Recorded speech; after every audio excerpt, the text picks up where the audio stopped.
Today, I am headed out to go see a doctor to talk about and address my symptoms of ADHD. It is long overdue, so let's go.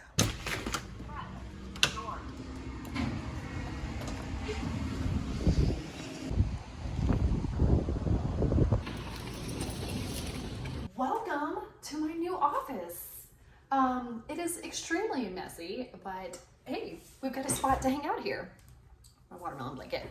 With this, okay, so this room is gonna be like the guest room, my office full time, but then the guest room when people come to visit. Like, we have this really awesome couch right here. We actually stayed on a couch like this in like a Verbo Airbnb type thing one time, and it pulls out into a full-size bed, and my mother-in-law and my son slept on one on our last vacation, and they loved it. And so we asked the place where they got it from, and so we ordered one because it's awesome.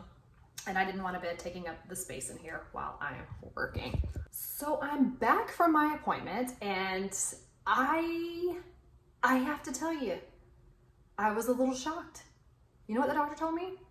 She said, "I don't think you have ADHD." What? I'm sorry, come again? She said, "I think you're functioning like every other human during this day and age. I think a lot of stuff for you is environment." And I think what the kicker was for her is that I told her that I really struggle to focus in the day-to-day like activities, but in the evening when it's dark and everybody's in bed and there's no emails or Slacks or anything coming in from work, I can get so intensely focused and I can get so much work done. We also did blood work because the last time I did blood work was in like March of 2022, and I'm very adamant about getting blood work done. If you know my story, if you've heard about my dad who passed away in 2020, he was never going to his doctor's appointments. And I've heard multiple people, not just my dad, that will not go to the doctor because they're afraid of what the doctor is going to say to them. As if, because the doctor tells you something is not like adding up, that it's going to prevent the thing from happening. But I get it, because part of the thing for me of not going to the doctor, like when we were in Tennessee, was because I'm like, oh my gosh, we're so busy and I got all this stuff going on and my diet is not the best and I don't want to be told that things are not great with me when I'm not on my best like behaviors. And I'm like, that's crazy. Anyway, I was at the doctor today. I was going to set that appointment up anyway for like later in July, but she was like, since you're here, let's go ahead and do your blood work if you're up for it. And I was like, let's get it done. So anyway, that has been done today. But yeah, back to the ADHD symptoms. She just told me that I could go talk to a psychiatrist if I wanted to, and that she, but for her, she's not quick to recommend stimulants, and that she just didn't feel like after talking to me that is something that I would need. And we did address, like, I do have a little bit of insomnia because what happens is I wind up getting super productive at night and then I can't wind down. And so she did prescribe an antihistamine that she said is just a really mild, very, very minimal side effects, if any, that if I get into one of those like adrenaline evenings where I'm getting all the things done and I can't quite turn my brain off and shut things down, just to take the antihistamine, and then that would really help kind of like mellow me out a little bit and help me get some better quality sleep. I was a little bit discouraged as soon as she said that she didn't think that I was dealing with ADHD. And I was like, help me, you don't know what's happening inside of my brain. But then when I heard some of the other things that she shared, and like I just really felt seen and validated in the sense of like, you're just operating like other people in the world. And we talked about how this is like a trendy thing, and like a lot of people are jumping onto this, and a lot of that can be because of lack of disciplines and all the things. And like, I feel like that was my thing too. Like, I have all the disciplines, I have 14,000 planners, I have 15,000 notebooks, and all the things that would like add up to a person with ADHD. And so for now, I'm gonna go with her word on it. And I'm just feeling really encouraged after spending like about 30-40 minutes with her and just getting to know her a little bit better and letting her get to know me. And, we talked about the flushing, we talked about propranolol, we talked about all of those different things that have happened with me over the years, as much as you can in a short amount of time. And she just really affirmed that, it sounds like you've done a lot of work, it sounds like you've grown a lot, but she did not see ADHD. And she also talked about anxiety and depression, because I do have a history with some of those things.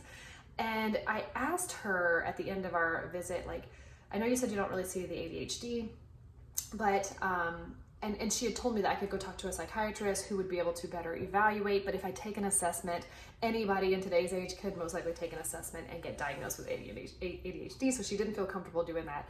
But if I wanted to go talk to a psychiatrist and dig a little deeper and let them evaluate me, then she would recommend someone that I could talk to. And then she talked a little bit about like anxiety and depression and medications for those things, but she just wasn't really sure that that's what she was hearing from me. And so at the end of our conversation, I said, okay, so you have you're basically asking me, what do I think? You're telling me your opinion, but you're asking me like if I want to continue to pursue this ADHD thing, that you would give me a recommendation of who I could go talk to. But from your expertise and from talking to me and kind of getting to know me in a short amount of time, do you see ADHD? And she said, no. I don't. I see a very high performance, high driven person who can't get all the things done. And then I said, do you see maybe it's anxiety? Like I'm dealing with anxiety. And she said, no, I don't think that you're dealing with general anxiety disorder. I don't think you're dealing with depression. She said, you may have some social anxiety, and that's probably what is contributing to some of that flushing, which, you know, we already know that. But she said, and that's something that you can address on a deeper level, but I don't think you need to be medicated for that. It just sounds like you've really done the work to keep showing up for that. And so anyway, that was just my personal experience with my doctor today. And I just wanted to drop in and just share that with you really quickly to just let you know, like, number one, if you've been putting an appointment off for a long time, whether that's a wellness appointment, a mental health check, like whatever that is, I just so deeply want to encourage you to go, because I feel better after going. Like I haven't got all my test results back and all of that stuff, but I just feel like it's something that's been on my mind that I needed to do, and I did it. So I did it. I felt so empowered by the fact that I was able to like just take the time, find the provider, which took a minute, by the way, because I'm really, really picky about this. And then I also, something I told my husband, I said, the thing is, it's nice when you show up and you really like the provider and you feel like you had a good connection with them. Because one of the really challenging things is to go through that whole process and pay that copay and show up and talk to that doctor and be super vulnerable and go through the whole process, to come out on the other end and realize you don't really like them and you don't feel like you're connecting and jiving with them, to go back to the internet or wherever and start that whole process over again. It is very daunting, and I think that's why a lot of people don't go get help for erythrophobia. I think for some, because doctors aren't even equipped to address it and talk about it, they are unsure and unclear of what that even means. And because on the other end of that, it's just exhausting. But I wanted to encourage you today, for whatever it is that you're looking for some sort of support on, that you are worth it. And if you just put a little bit of that time and effort into looking for somebody who could better support you, you're going to be better because of it. And if it's not the right person on the first try, then try again.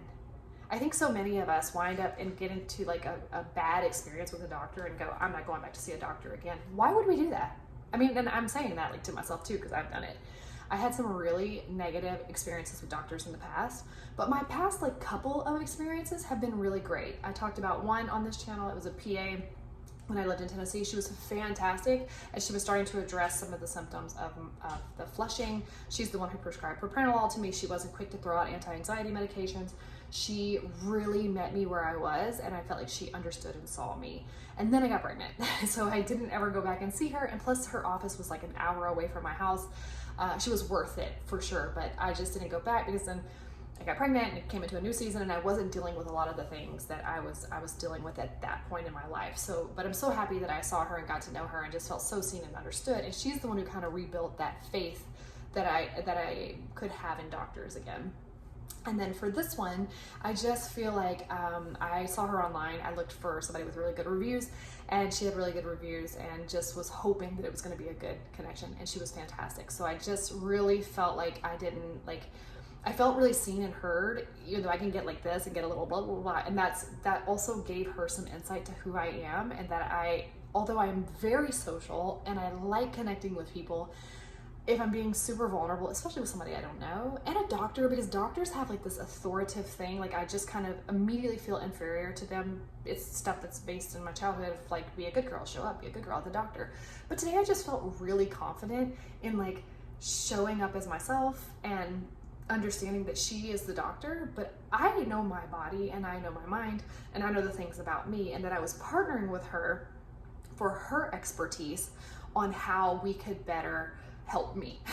And so sometimes helping you is just somebody especially with like a medical background, saying, you are fine. You are just a high functioning individual, and you are very driven, and you are also very social. Kid back there, you're very social, but then you also have this like caveat of social anxiety in there as well. And so everything just kind of revs up in the nervous system when you're in those types of environments. So yeah, it wasn't really to address fully like flushing, but we did talk about it, and I'll insert a picture of me flushing because that's what I do at doctor's appointments. But overall, really great experience. I highly encourage you to take the steps to get yourself in to see your doctor if you've been putting that off. And so as of now, from this particular physician, I have to stop saying I have ADHD because apparently I don't. So maybe we'll revisit it later, but for now I'm gonna go with her medical advice, and I'm gonna take the antihistamine when I am feeling super wound up in the evenings, and I just feel overall satisfied and very proud of myself for taking the steps to get myself into a doctor today. So I will leave you with that, and I'll see you in my next video. Bye.